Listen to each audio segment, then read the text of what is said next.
২০২০ সাল তামিলনাড়ুতে ঘটেছিল এক ভয়াবহ ঘটনা।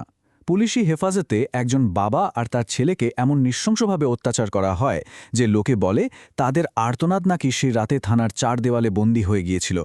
তো প্রায় ৪ বছর পর এখন এই মামলার এমন একটা রায় এলো যা আবার পুরো দেশের নজর এই ভয়ঙ্কর কাহিনীর দিকে ফিরিয়ে এনেছে। হ্যাঁ, ঠিকই শুনছেন। এক দুজন নয়, ৯ জন পুলিশ অফিসারকে মৃত্যুদণ্ড দেওয়া হয়েছে। ভাবুন একবার, যাদের কাজই হলো আমাদের রক্ষা করা, তারাই কিনা দুটো নিরীহ প্রাণ কেড়ে নেয়ার দায়ে দোষী সাব্যস্ত হল। কিন্তু আসল প্রশ্নটা হলো, একটা সামান্য লকডাউন ভাঙার ঘটনা, সেখান থেকে কিভাবে বিষয়টা এতদূর গড়ালো যে ৯ জন পুলিশের ফাঁসির হুকুম হলো। চলুন আমরা একটু পেছনের দিকে ফিরে যাই আর পুরো ঘটনাটা ধাপে ধাপে বোঝার চেষ্টা করি। সময়টা ২০২০ সাল, মনে আছে তো? চারিদিকে করোনার ভয়, দেশ জুড়ে লকডাউন। ঠিক সেই সময়ে তামিলনাড়ুর একটা ছোট্ট শহর সাথানকুলাম, সেখানে ঘটেছিল এই হাড়হিম করা ঘটনাটা। এই যে দুজন মানুষকে দেখছেন, এনারা হলেন বাবা পি জয়রাজ আর তার ছেলে জে বেনিক্স। একজন সাধারণ ব্যবসায়ী আর ছেলে তাকে ব্যবসায় সাহায্য করত। ওদের সম্পর্কটা নাকি শুধু বাবা ছেলের ছিল না, একদম বন্ধুর মতো ছিল। কিন্তু কে জানত একটা সাধারণ সন্ধ্যায় তাদের জীবনের শেষ স্বাভাবিক সন্ধ্যা হয়ে দাঁড়াবে। ঘটনাটা ঘটে ১৯ জুন ২০২০-তে। অভিযোগ ছিল খুব সামান্য। লকডাউনের নিয়ম ভেঙে জয়রাজ নাকি একটু বেশি সময় দোকান খোলা রেখেছিলেন। ব্যাস, পুলিশ তাকে ধরে নিয়ে গেল। খবর পেয়েই ছেলে বেনিক্স ছুটে গেলেন থানায় বাবার জন্য কথা বলতে। আর তার ফল কি হলো? পুলিশ তাকেও আটকে রাখল। আর তারপর মাত্র কয়েকদিনের ব্যবধান, ২২ জুন বেনিক্স মারা গেলেন, আর তার ঠিক পরের দিন ২৩ জুন বাবা জয়রাজও চলে গেলেন। এখন প্রশ্ন হচ্ছে, ওই কয়েকটা দিন থানার ভেতরে ঠিক কী হয়েছিল? সিবিআই তদন্তে যা যা তথ্য উঠে এসেছে শুনলে গায়ে কাটা দেবে। সাক্ষী আর তদন্ত রিপোর্ট যা বলছে তাতে পরিষ্কার যে পুলিশ বাবা ছেলে দুজনকেই শিক্ষা দেওয়ার নামে অকথ্য অত্যাচার করে। ঘণ্টার পর ঘণ্টা ধরে চলে সেই নির্যাতন। বলা যায় ক্ষমতার দম্ভে সেই রাতে থানার ভেতরে মনুষ্যত্বই মরে গিয়েছিল। সিবিআই তদন্তে যা বেরিয়ে আসে তা আরও শকিং।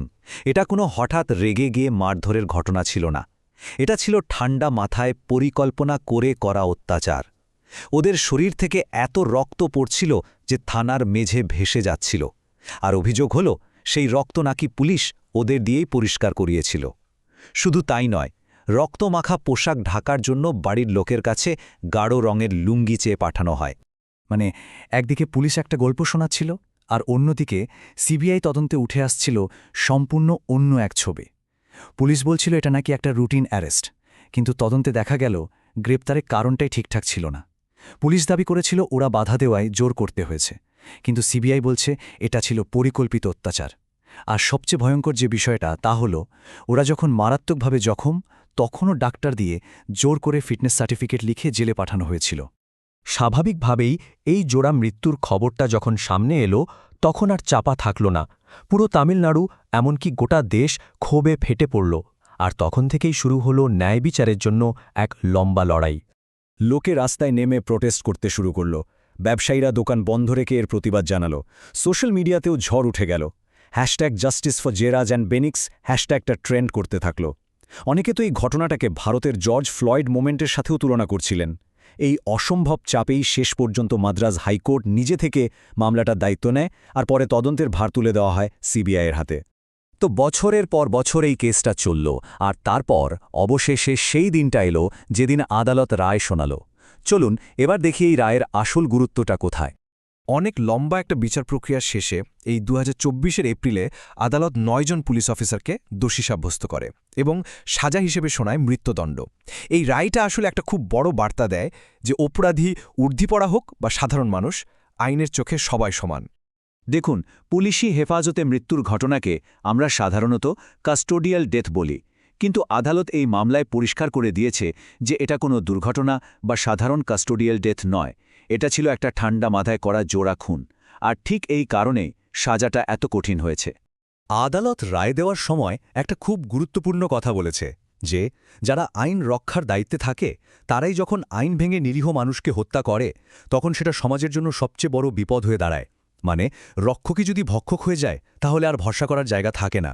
এই রায়টা ঠিক সেই কথাই আবার মনে করিয়ে দিল।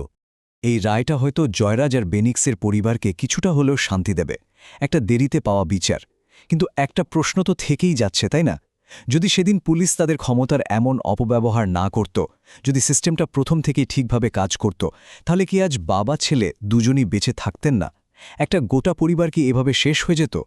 হয়তো তাহলে এই ভয়ঙ্কর গল্পটা আমাদের বলতেই হতো না।